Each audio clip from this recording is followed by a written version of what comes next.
கர்த்தருடைய பரிசுத்த நாமத்துக்கே மகிமை உண்டாவதாக. இன்றைக்கி கூட ஆதியாகமம் 36ஆம் அதிகாரத்தை பார்க்க போகிறோம்.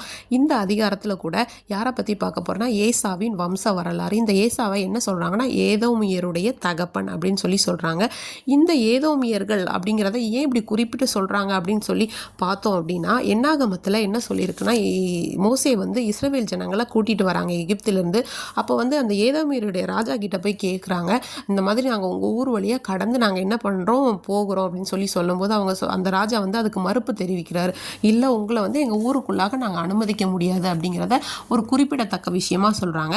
அதனால் இந்த ஏதோமியர்களுடைய தகப்பன் யாருன்னு பார்த்தோன்னா நம்ம ஏசா தான் அப்படிங்கிறத நம்ம இதுலேருந்து தெரிஞ்சுக்கலாம். அடுத்ததாக வந்து இப்போ ஏசா வந்து என்ன பண்ணுறாருன்னா, அவங்க அப்பா அம்மாவுக்கு பிரிய இல்லாதவாறு கானான் தேசத்தில் இருக்க சில கோத்திரங்களுடைய பெண்களை திருமணம் செய்து அவங்க அப்பா அம்மாவுக்கு மனநோவை உண்டு பண்ணுறாரு அப்படிங்கிறது இதில் சொல்லியிருக்காங்க. அடுத்ததாக வந்து இப்போது ஏசாவும் யாக்கோவும் ஒன்றா இருக்காங்க. ஆனால் அவங்களால ஒன்றா இருக்கிறது இந்த பூமியால் தாங்க முடியல. ஏன்னா அவ்வளோ பெரிய பாரம், அவ்வளோ சொத்து, அவ்வளோ ஆஸ்திகள், ஆடு மாடுகள், அப்புறம் மனுஷர்கள்னு நிறையவே சம்பாரிச்சிருந்தாங்க. அவங்க ஒன்றா இருக்கிறது இந்த பூமியால் தாங்க முடியாதனால, இது இல்லாமல் ஏசா வந்து என்ன பண்ணான்னா யாக்கோபை விட்டு பிரிந்து சேயீர் மலை தேசத்துக்கு குடியேறாங்க.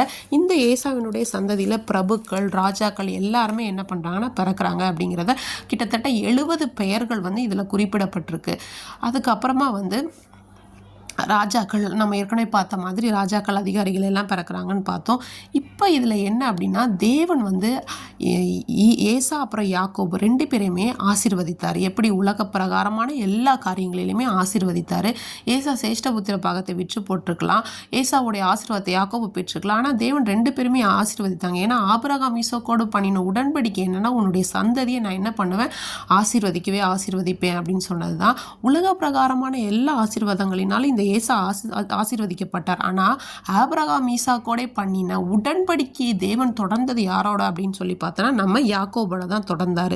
இந்த நாளில் கூட இந்த ஏசா என்ன பண்ணார்னா, உன்னுடைய சிவப்பு நிற கூலிலே நான் கொஞ்சம் சாப்பிடத்தான் என்னோட சேஷ்டபுத்திர பாகத்தை தருகிறேன்னு சொல்லிட்டு அவருடைய அந்த ஒரு முக்கியமான ஒரு பிறந்த உரிமையை என்ன பண்ணுறாருன்னா விற்று போடுறாரு. தேவன் சொன்ன மாதிரி அவர் ஆசீர்வதித்தார். அவருடைய வம்சங்களை, ராஜாக்கள் தொண்டை செய்த எல்லாம் பண்ணார். ஆனால் அந்த ஆவிக்குரிய ஆசீர்வாதத்தை கொடுத்தது யாக்கோபுக்கு தானே தவிர, தேவன் அந்த உடன்படிக்கையை தொடர்ந்தது யாக்கோபோடு மட்டும்தானே தவிர ஏசாவோடு இல்லை. இன்னைக்கு கூட வெளியேருந்து பார்க்கும்போது அவங்களும் ஆசீர்வாதமாக இருக்காங்க, இவங்களும் ஆசீர்வாதமாக இருக்காங்க. இதில் என்ன வித்தியாசம்னு சொல்லி நம்ம பார்க்கலாம்.